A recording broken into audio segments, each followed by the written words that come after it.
With wide, amazed eyes, little Carl is glued to a screen watching the news about his hero, the brave explorer Charles Muntz. Charles had been away in a magical place known as Paradise Falls in South America, searching for animals and birds no one in the modern world had ever seen before. When Charles returned, he descended from his airship surrounded by his loyal pack of dogs and unveiled his discovery, the massive skeleton of a bird, a creature he called the monster of Paradise Falls. But scientists accused Muntz of being a fraud, claiming he had fabricated the skeleton for fame. The explorers' organization turned its back on him, and outraged, Charles vowed to return to Paradise Falls and bring the bird back alive to clear his name. The explorer boarded his airship with his dogs, but from that moment on, he was never seen again. After the film, Carl walks home, twirling and dodging imaginary jungle vines, picturing himself alongside Muntz, soaring through the skies in his dirigible. Suddenly, he hears a girl's voice. Like him, she's deep in an adventure, piloting her own version of Muntz's airship. Curious and excited, Carl ventures into a rundown house where he meets Ellie, a girl who shares his passion for adventure and is pretending to be an airship captain. At first, she scolds Carl for invading her expedition, and in the process, his balloon slips from his grasp. Carl, shy by nature, is speechless, but Ellie quickly surprises him with a warm smile and welcomes him aboard, pinning a bottle cap to his shirt. Then, in an attempt to retrieve his balloon, Carl trips and breaks his arm. That night, Ellie appears at his window with his balloon, trying to cheer him up. She then shows him her adventure book and reveals her biggest dream: to have a house perched on the edge of Paradise Falls, leaving a blank space for the adventures she'll have there. The only problem is she doesn't know how she'll get there, so innocently she asks Carl to promise he'll take her someday. Not wanting to disappoint her, Carl promises.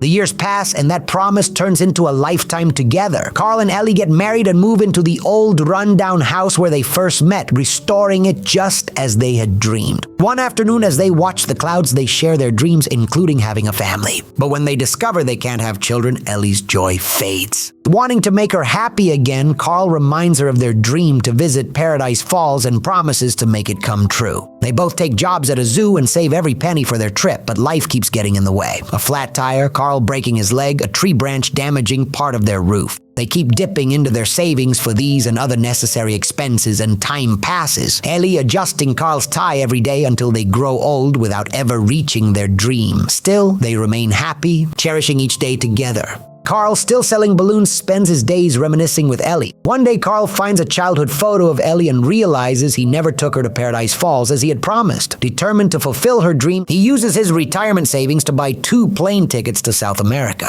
He plans to surprise her in a special place, the hill with the tree that had witnessed their love over the years. But as they try to climb it, Ellie stumbles, too weak to continue. Heartbroken, Carl changes plans. With each passing day, Ellie grows weaker. Carl, trying to cheer her up, constantly reminds her of their childhood. Then, while she reads her adventure book, he brings her a balloon, just as she had once done for him. But eventually, Ellie passes away, leaving Carl alone with their memories. Now a widower, Carl clings to the house filled with reminders of Ellie. But soon, a new problem arises. A company wants to build a shopping mall where his home stands, but he refuses to sell. As the pressure mounts, Carl becomes grumpier, rejecting every offer no matter how generous.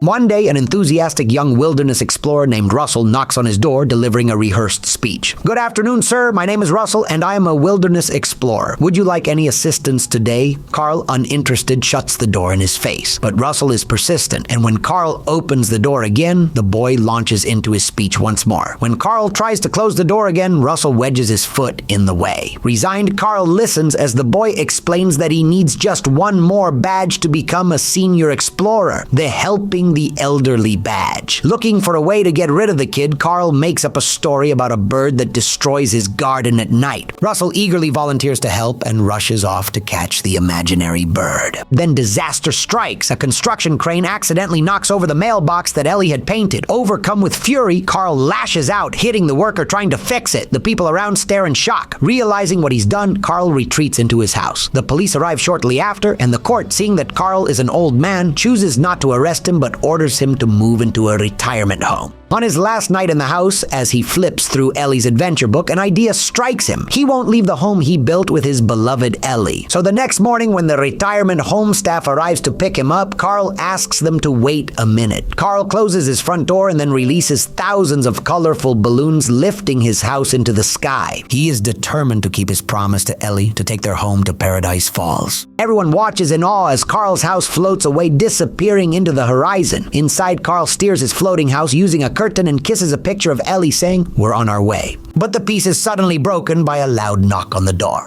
Carl opens it to find Russell, the young explorer who had accidentally fallen asleep in the basement while searching for the mysterious bird. Although annoyed, Carl lets Russell inside. The boy, amazed by the airborne house, eagerly explores it with excitement. Carl, wanting to get rid of his unexpected visitor, releases some balloons to lower the house, but before he can make much progress, a storm takes them by surprise. Struggling against the wind, Carl desperately tries to protect the memories of his life with Ellie, fearing they will be destroyed. Meanwhile, Russell is thrown around by the turbulence, barely holding on, but Carl is too focused on saving Ellie's belongings to pay much attention to the boy. Finally, the storm subsides. Carl opens his eyes, confused, and asks what happened. Russell proudly declares that he steered the house toward South America using his GPS. Carl is skeptical, but Russell insists that with his GPS, there's no way they could get lost. However, in an unfortunate twist, the boy accidentally lets go of the GPS, sending it flying away into the distance. Now frustrated, Carl decides it's time to land and drop Russell off at a bus stop. But as the house descends, a massive mountain suddenly brushes past its side, leaving them both in shock.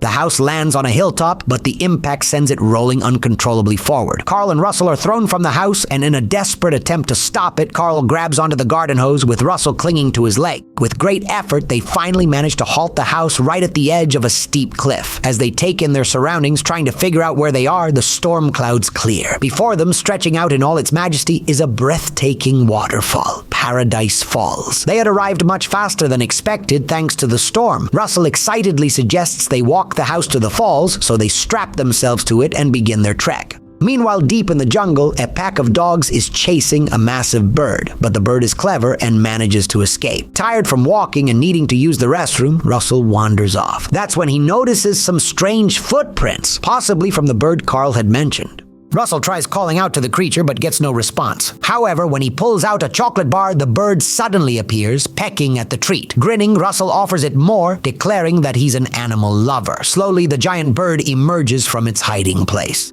Excited, Russell brings the bird to Carl, who is immediately irritated and scolds the boy, but Russell and the bird, whom he names Kevin, quickly become friends, playing together like old companions. Carl, however, wants nothing to do with the bird. He tries to scare it away, but Kevin merely mocks him playfully. Frustrated, Carl continues marching forward, while Russell secretly lures Kevin along with more chocolate. As they journey on, they suddenly hear an unfamiliar voice. Cautiously, they move closer and discover a talking dog wearing a special collar. The dog introduces himself as Doug. He explains that he is searching for a bird under orders from his pack. Kevin immediately lunges at the dog, but Doug is not aggressive, so the bird spares him. Russell, excited, asks Carl if Doug can stay with him, but the old man, already overwhelmed, refuses, wanting nothing more than some peace and quiet.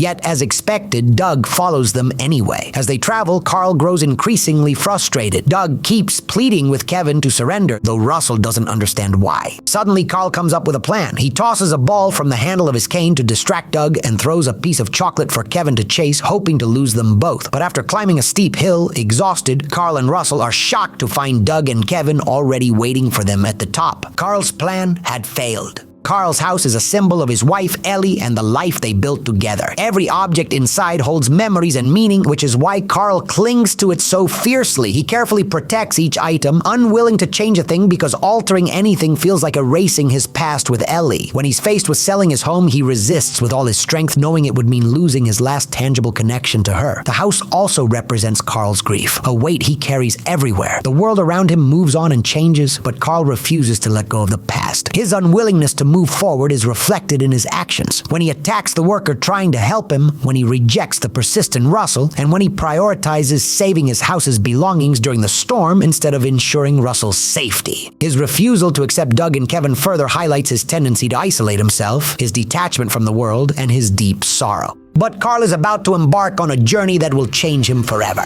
That night, as rain begins to fall, Doug takes shelter under Kevin's wing. Meanwhile, Russell struggles to set up a tent and admits to Carl that he has never pitched one by himself before. Carl suggests asking his father for help, but Russell looks down sadly and confesses that his father is rarely around. Whenever Russell tries calling him, Phyllis, his dad's girlfriend, implies that he's being a nuisance. Despite this, Russell holds on to hope. He tells Carl that his dad promised to be there when he receives his final badge at the upcoming Explorer ceremony. This reveals that Russell's relentless pursuit of badges is in reality a silent cry for his father's attention and love. If he completes his sash, he believes it will bring his father back to him for the ceremony. It's this hope that led him to Carl's doorstep, seeking the last badge he needed, the helping the elderly badge. And it's no coincidence that the person who could give him this opportunity is an elderly man, someone who could serve as a mentor and the father figure Russell so desperately craves. Carl feels a pang of guilt as he listens to Russell's story. Before going to sleep, Russell asks Carl to promise to take care of Kevin, and Carl, though hesitant, agrees, wondering what kind of mess he's gotten himself into, while remembering Ellie. This moment marks an important turning point in Carl's journey from being stuck in grief to finding acceptance. It's the first time he truly opens up to someone else, and it happens right after Russell shares his story about his absent father. The boy's loneliness resonates deeply with Carl, awakening a protective instinct within him, almost as if Russell is the son he and Ellie never had. In many ways, Russell embodies both of them, Ellie's adventurous spirit and young Carl's clumsiness. At dawn, they find Kevin on the roof of the house, gathering food and letting out a loud cry. Doug clarifies that Kevin, who is actually female, is looking for her chicks. Kevin says goodbye and sets off to find them. Shortly after, the rest of the dogs discover that Doug is with the bird and show up asking for Kevin. When they don't find her, they decide to take Carl and Russell to their master for interrogation. They are taken to the outskirts of a cave where they are surrounded by a pack of dogs. Suddenly, a man emerges from the cave. It is Charles Muntz, the explorer who vowed not to return until he captured the bird alive. Carl, impressed, tells him that he has been his admirer since childhood. Muntz, delighted, welcomes them and shows them his collection of treasures aboard his airship. Meanwhile, the dogs place the cone of shame on Doug, marking him as a failure for not capturing the bird. During dinner, Charles confesses his obsession with capturing the bird and restoring his reputation. Russell, without realizing it, mentions Kevin. Carl tries to silence the boy, but Muntz suspects they are hiding something and threatens them with a fatal fate. Suddenly, Kevin, who had been hiding in Carl's floating house, lets out a cry that catches Muntz's attention. Carl and Russell take the opportunity to run, but they are pursued by a pack of dogs. Doug arrives just in time to guide them to safety, but the chase is far from over. Then Kevin appears and carries them to a safe place, but a hit against a rock causes Russell to fall. Just as the dogs are about to catch the boy, Doug acts quickly, triggering a rock slide that stops them. The chase reaches the edge of a hill. Carl's floating house almost flies away without them to the other side of the hill, but with a quick effort, Carl grabs Doug and Russell, and they all fly safely across. However, in midair, a dog bites Kevin before falling into the water below. The group lands, and as the dogs retreat, Russell bandages Kevin's injured leg. Kevin wants to return to her chicks, but her leg won't respond. Russell asks Carl to help Kevin get home. Carl hesitates, but his good heart wins, and he agrees. This moment marks a second major milestone in Carl's character evolution. On the other hand, Charles serves as a distorted reflection of what Carl could become. He represents the adventurous life that Carl and Ellie dreamed of but never lived. However, Charles is shown as a broken man, isolated from the world, stubbornly clinging to the past, living aboard an airship filled with relics that resemble a mausoleum more than a home. This confrontation acts as a mirror for Carl, who sees in Charles an alarming glimpse of his own possible future if he continues down a path of nostalgic attachments. It pushes Carl to reevaluate his values and plans, reinforcing his transformation and strengthening his determination to help Kevin and open himself to others. Meanwhile, the dogs inform Charles that they failed to capture Kevin because of Doug. Carl and Russell continue carrying the injured Kevin toward her home. Along the way, Russell confesses to Carl that nature is nothing like he imagined. It is wild and unpredictable. Then he tells Carl that his father always made it sound easy and describes him as a top-tier camper, someone who never missed Russell's scout meetings. He recalls how they would always have ice cream together afterward, sitting on the sidewalk, entertained by counting passing cars, each of a different color. The one who counted the most would win. Russell admits that it might sound boring, but the boring moments are what he remembers most. This is a crucial dialogue that will soon be discussed. Soon they hear the calls of Kevin's chicks and realize they are close. Kevin perks up and runs toward them, but at that moment Charles appears, having tracked them thanks to Doug's collar, and captures Kevin in a net. Carl tries to free Kevin by cutting the net with a knife Russell gives him, but Charles sets Carl's floating house on fire to distract him. Faced with the dilemma, Carl chooses to save his home, allowing Charles to take Kevin away. Carl manages to put out the fire, but Russell is furious at him for letting Kevin be taken. Angry, Carl responds that he doesn't care. He never asked to be involved in this, and in his frustration, he blames Doug for the disaster. Carl's decision to prioritize his house over Kevin represents a relapse in his grieving process. Until that point, he had shown a willingness to help Kevin, but in a critical situation, he chooses not to. Grief is not a linear process, it is dynamic and cyclical. It is common for people to oscillate between moments of progress and setbacks. Relapses can be triggered by encounters with deeply linked memories, such as significant dates, specific recollections, sentimental objects, etc. For Carl, the possible destruction of his house, and with it Ellie's legacy, intensifies his pain and reveals that he is still not ready to fully let go of the physical presence of his past with Ellie.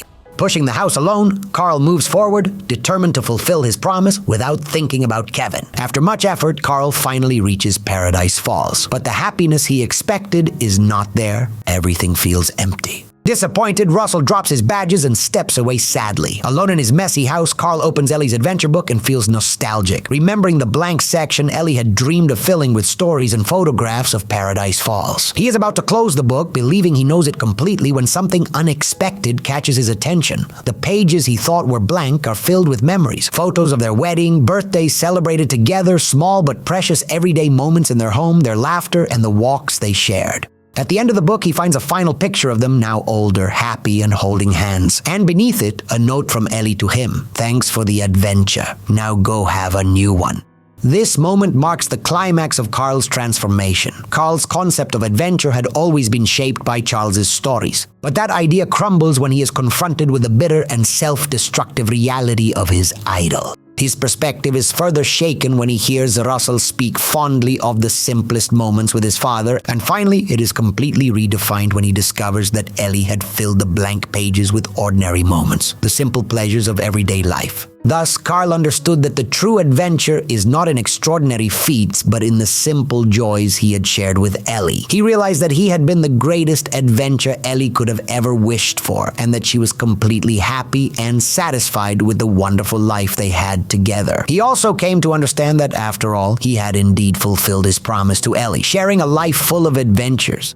This realization allows him to break free from his stagnation, beautifully symbolized. Carl had always clung to that blank page as a reflection of his paralyzed life, but all he had to do was turn the page to discover Ellie's message, to understand that his true adventure was not the one left unfulfilled, but the everyday life they had built together. Moved, Carl knows what he must do: rescue Kevin. But just as he steps out of the house to look for Russell, he sees the boy floating away, tied to balloons, determined to save the bird himself. Carl then makes a decision that reflects his transformation. He empties his house of the belongings that tied him to Ellie, making it lighter so it can fly once again. This act symbolizes Carl's willingness to open himself to new experiences. Thus, the house, which began as a sanctuary of Carl's past, becomes the catalyst for his transformation. The house floats again, and just then, Doug appears at the door. Carl's joy is immediate upon seeing his furry friend, and he assures him that he can stay, making Doug happy. Meanwhile, Russell manages to enter Charles's airship, but is captured by the dogs. Charles knows that if Russell is there, Carl cannot be far behind, and he's right. Carl approaches with the floating house and Russell's badge sash, ready for adventure.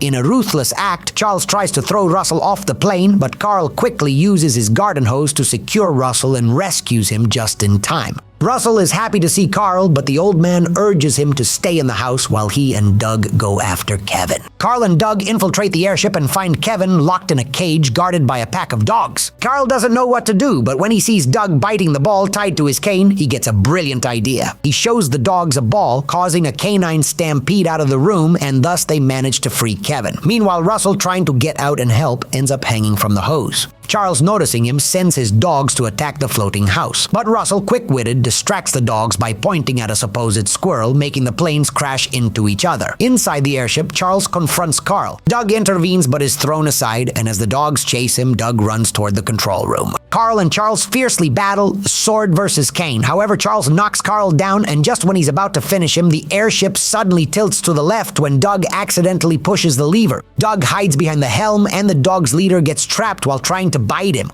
Quickly, Doug puts the cone of shame on him, and when he touches his collar, his voice changes to a ridiculous tone. The other dogs laugh and stop chasing Doug, who now becomes their leader. Meanwhile, Carl and Kevin, trying to escape, exit the ship but are pursued by Charles. Carl defends himself with his cane, making Charles fall, but he barely manages to grab onto the ladder. Russell steers the floating house toward them, and just as Carl and Kevin are about to climb aboard, Charles reappears and attacks, releasing some balloons, causing the house to start descending rapidly. As the house teeters on the edge of of falling, Carl manages to hold on to it with the hose, saving his friends for now. Charles enters the house where Kevin, Doug, and Russell are, looking to finish them all off, but Carl comes up with an idea. He tells Russell to hold on tight to Kevin and shakes a chocolate bar in front of the bird. Kevin lunges toward Carl, carrying Russell and Doug on her back, and with a decisive move, Carl lets go of the house's hose. Charles, tangled in the strings of some balloons, falls into the abyss. But the house that Carl and Ellie filled with memories also gets lost among the clouds. In facing Charles, Carl is actually battling a darker version of himself, a personification of his own bitterness and attachment to the past. That's why, to defeat Charles, he must let go of the house, demonstrating his complete transformation. He is now ready to move on, carrying Ellie in his heart instead of clinging to a physical monument.